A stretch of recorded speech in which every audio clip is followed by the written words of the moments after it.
Hey everyone, welcome to another Monday mail call. This week I got a letter from my friend Dustin Whitty.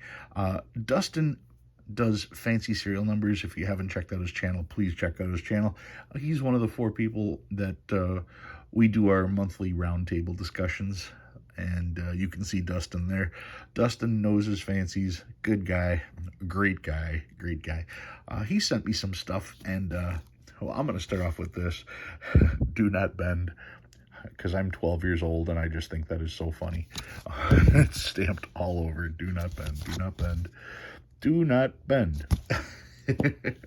Yeah, I know, I'm a kid.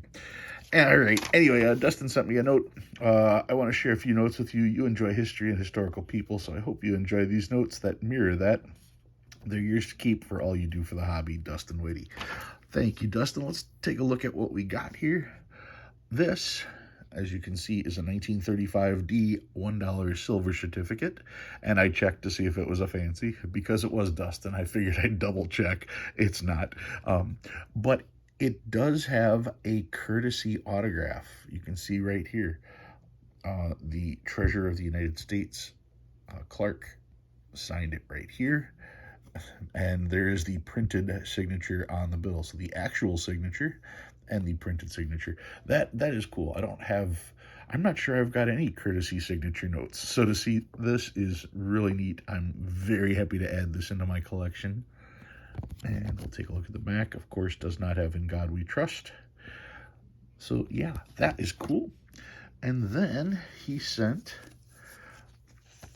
a couple of notes from Croatia. And this is interesting.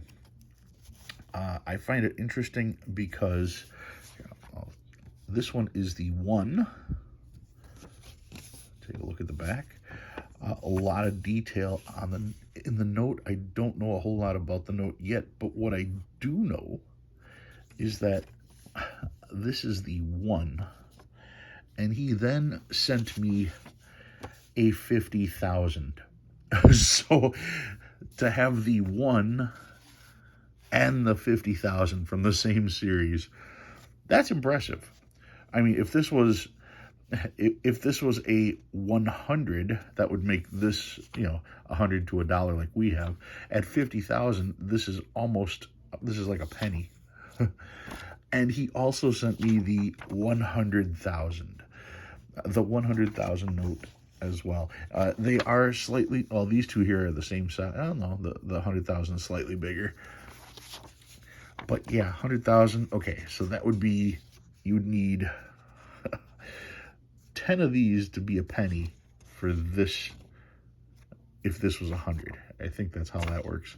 But yeah, to have a $100,000 note and a $1 note from the same series, that is the entire spread of all U.S. currency. The largest denomination ever done was 100,000. They weren't even put out in circulation for anybody else, just from bank to bank.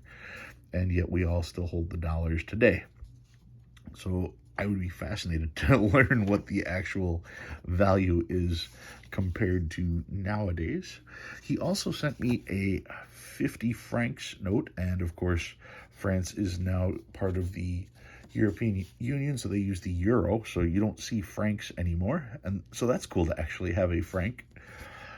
And then, of course, he sent me, like everybody would send, just a casual $50 billion, because who doesn't need an extra $50 billion sitting in their shelf? This is the Zimbabwe $50 billion note. And as much as that, as big as this one is, I happen to have the Zimbabwe $100 trillion note. So to go from 50 billion, everybody thinks, oh my God, 50 billion is huge, to 100 trillion. The difference in these two notes, well,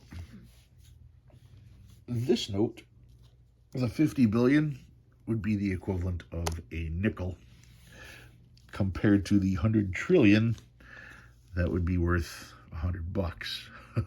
So there's your comparison. That is how much more this one is worth than this one. And the thing is, I still have the $1 note for the Zimbabwe set. But anyway, with that Zimbabwe set, he got me thinking. because everybody thinks 50 billion is a huge number. Well, let's look at it a different way. Let's look at just 1 million. To grasp how big $1 million is, you have to understand a little bit about numbers. If you had $1 million and you could get 5% interest on that, well, first of all, if you had $1 million, you could get 5% interest. It's funny how rich people can always get a lot of interest. Anyway, 1 year at 5% interest, well, that would be $50,000 a year in interest, which means all you would have to do to live off the interest is be able to live off of $1,000 a week. $1,000 a week, and you will always have $1 million in the bank. So that is the explanation of 1 million. But what about 50 billion? How do we incorporate 50 billion? Well, we talked about having $1,000 a week, and we broke down what $1 million was. What if we change that to, you would have $1 million a day? Not only would you have $1 million a day, you'd have $1 million a day every day. Well, every day for a year, $1 million a day every day for a year, that would be 365 days, which would be 365 million. Well, what if we said not a year? What if we said 10 years? Then you would have 3.65 billion. Well, what if we said $1 million a day, every day, for 100 years? Well, that would be 36 billion 500 million.